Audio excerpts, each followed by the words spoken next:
Alright, now we're going to be looking at something called primitive functions.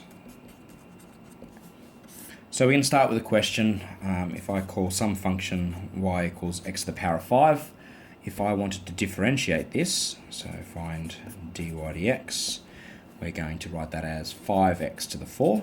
Right, that's simple, that's something that we know of. But what a primitive function talks about is going in the opposite direction. So it says that we want to go from this derivative and work our way back to this original function. I always thought about it in terms of the word primitive as this is like our current, this is what we are as humanity right now. And if we work backwards and get back to our ancestors, this is what we were then. It's like a primitive function. So primitive being like the earlier form of Homo sapiens or whatever we call ourselves. So how can we go from this back to this? So let's try and do that. I think it's clear to see that the first thing that we need to do is give this x term an index of 5. So we're going to be adding one back to our index over here. So if we're going to go this direction, that's sort of back here. Let's just go down. We're going to be adding one to our index, like that. And of course, we've still got this 5 term here that we don't really want because we know that that's what we're aiming for, x to the power of 5. We've still got this 5 term there. So how am I going to counteract that 5 being there? Well, I know it wants to be a 1, so what if I multiply it by 1 over 5? All right, so the total answer to this thing here, I'm going to write it as 1 over 5 times 5, x to the power of 5. And the important thing to note in this little thing here is that these numbers are the same, the 5 and the 5. Let's do the same thing with this function, y equals x to the 7. So if we were to differentiate that one, again very clearly, this is 7x to the power of 6. And if we wanted to work backwards and get back to the original function, notice of course that we want to increase our function's index by 1, so 6 plus 1 to get us 7.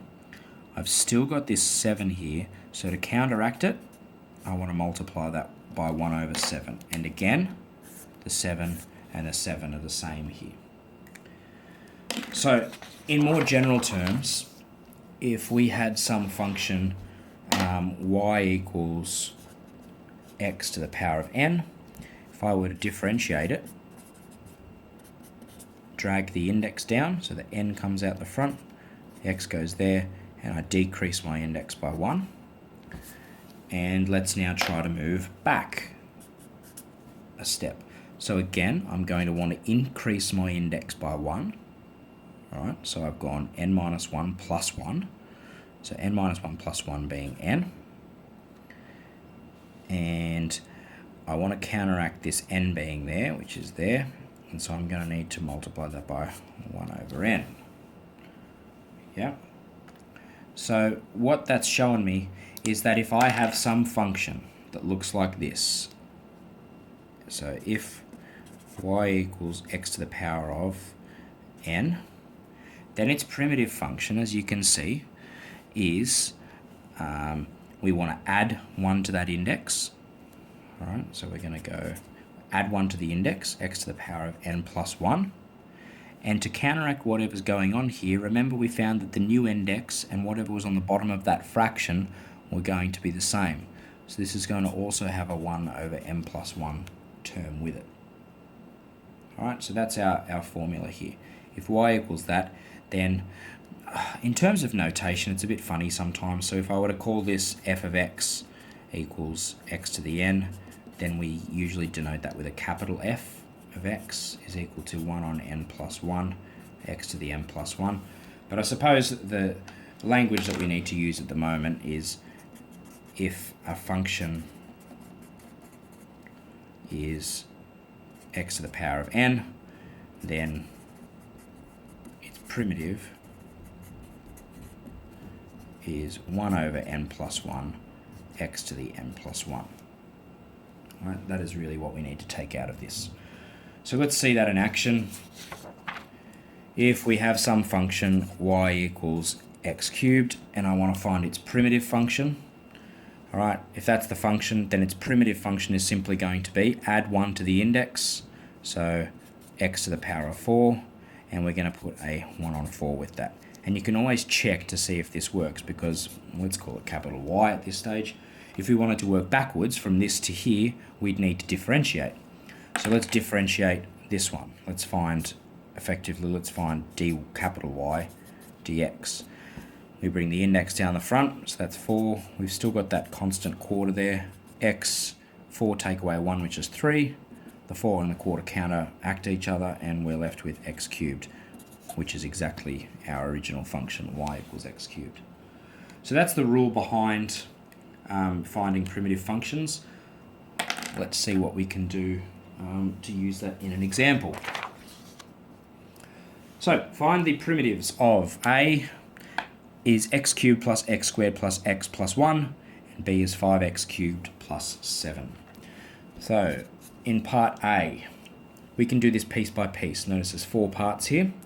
So in part A, I think one of the most important things to acknowledge here is as well that there's like an invisible x to the power of 0 on that last term. Remember, x to the power of 0 is just 1. Anything to the power of 0 is just 1.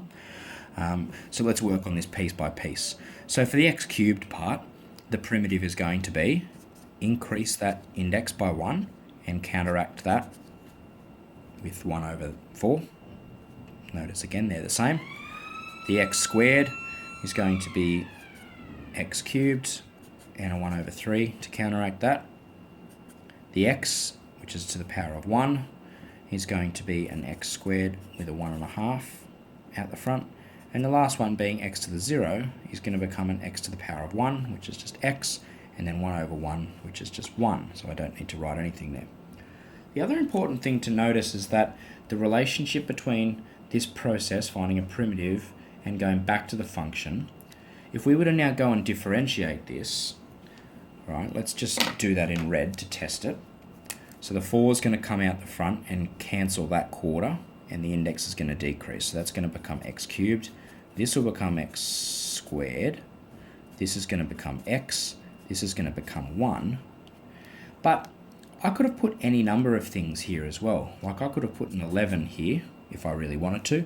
And of course, when I differentiate that, that just becomes nothing, right? I could have had 111 there. And then again, when I differentiate that, it becomes nothing. So what we're trying to say is that you could have any infinite number of constants hanging around the end of this primitive function that once differentiated are just going to become nothing, right, and get us back to our answer. So it's important when writing primitive functions that we include this part, plus c. It just means some constant. It can be 1, it can be 10, it can be 1,000, a billion, it can be pi, it can be minus 1.6, it can be anything, right, so long as it's a constant, because we know that when we differentiate constants, they become 0. So have a look at question B. We've got 5x cubed plus 7. So the primitive function, of course, the x cubed is going to become an x to the power of 4. And that 5 is still there. That doesn't go anywhere. It's just a constant.